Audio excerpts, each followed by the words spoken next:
They have a lot of messages which they want to pass to the country.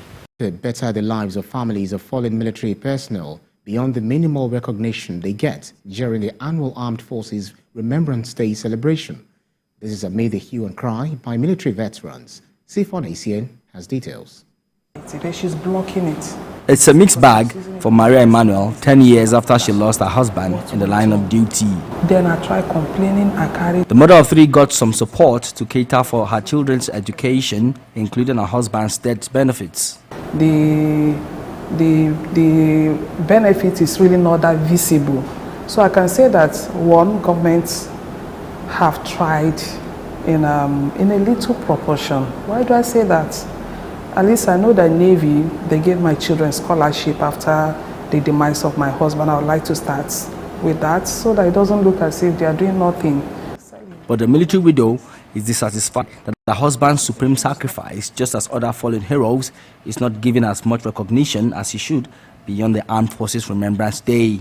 He served with all his heart, hoping that, and the government promised, there are certain benefits in a way that when he's not there, those things are supposed, government knows, the society knows that these things are supposed to ease the pain of suffering for these families.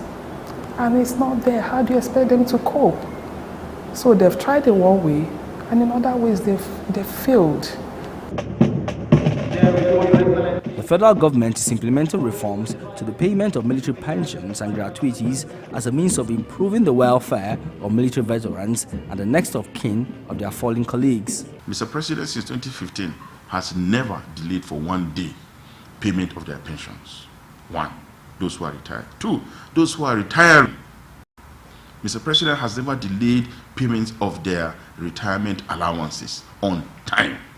This I can say. Three, the group life assurance. Those who are even serving, any military personnel that dies while in service, not necessarily in active service, even if you die of ill health, the government has put aside a certain amount of money to pay to your next of kin. When a soldier dies today, whether a soldier or officer dies today, within the next couple of days, as a matter of fact, his insurance benefit should be paid to his family. From electronic verification of pensioners to a 25% increment in their arrears based on the minimum wage to eligible military retirees. Once there's increment in the emolument of serving workers, which includes myself, it also automatically reflects on the pensions. And that's exactly what the Military Pension Board is doing. They are only implementing what government asks them to do. Therefore, if there's any, it also reflects on the Military Pension Board. And those funds will also be released from Ministry of Finance to the Military Pension Board. After months of agitation by military veterans, the Military Pensions Board began the payment of security debarment allowance on Thursday, January the 5th, to eligible military retirees and the next of kin of deceased military personnel. The allowance is meant to discourage military veterans from using the skills they acquired while in service against the government. I think there's no veteran that is happy with the payment. I have not had one single veteran that has said he's happy with what he has received or what his colleagues are receiving. The present payment should be done with the current basic salary of the current personnel, because we don't have two armed forces in Nigeria. We have only one armed forces. So what is good what is good for the present ones, serving personnel, is equally good for the retired ones. This opens a new dimension to the struggle for welfare by the veterans, and it's unclear if or when this would be resolved.